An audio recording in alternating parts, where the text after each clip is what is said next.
Hello, in this clip, I'm going to show looping the needle, and then in the next clip, I'm going to show how to stitch with a looped needle. Basically, this is one strand of floss, and I have it folded over in half, and I am going to work on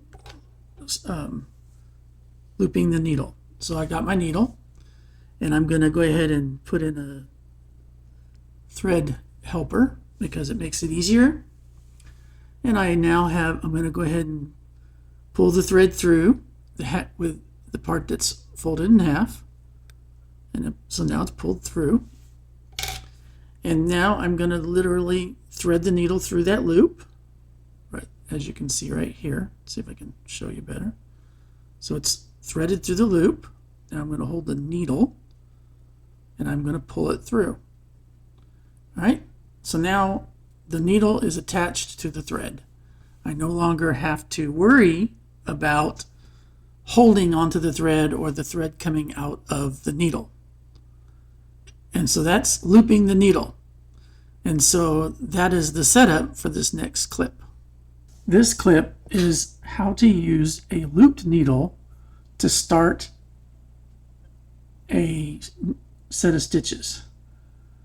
So I'm going to start off by placing, so let's say that I want to do these 3 stitches here, or 4, we'll say 4. So I can put my needle going to the back, into the back, and then I come back to the 4. Now it's going to be hard because I don't have my magnifying glass. There's the 4, okay? And I pull through. So I'm 1 row down below because I'm going to do these 4 stitches, okay? And so I pull through until there's a tail sticking out the back, okay? Now I'm going to go ahead and go like the railroad section. And like I said, I don't have my magnifying mirror because the lighting was a problem. It was washing out the video. Come on, where is it at? There it goes. And I'm going to pull it through.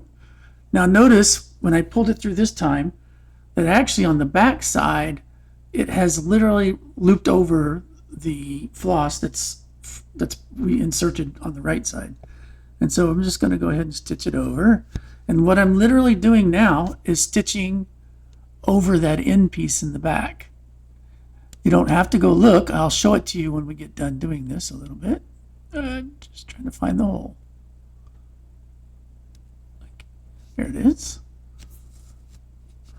Oops, I think the floss just, nope, it did right. And then finally. All right, so what I'm going to do now is I'm going to show you what it looks like on the back.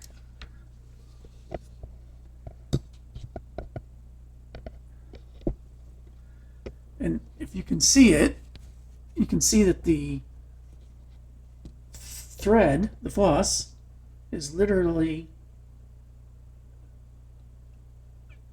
been, trying to think of the word, covered over and secured. Okay, so we'll put it back going forward. Put this camera back right.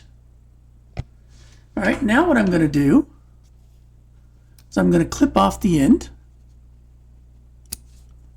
so that the end piece is not in the way anymore, not extended forward. And I'm going to do the last of this stitch. Well, I shouldn't say the last. And now I push this through, which pulls that end piece through. And now, if you notice, it is, wish this thing, this is a webcam, there's no zoom. But the point is now it's no longer sticking forward. And that's how I cleaned up that stitch. I could keep going, or I could just finish doing my cross stitch going back now. And let's see here.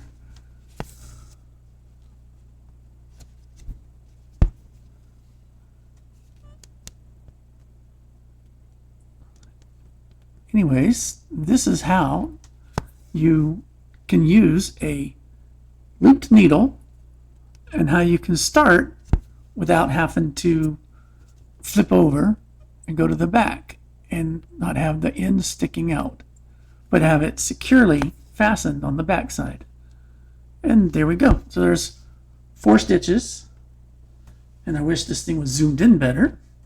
And if I flip back over again, there is what it looks like on the back side.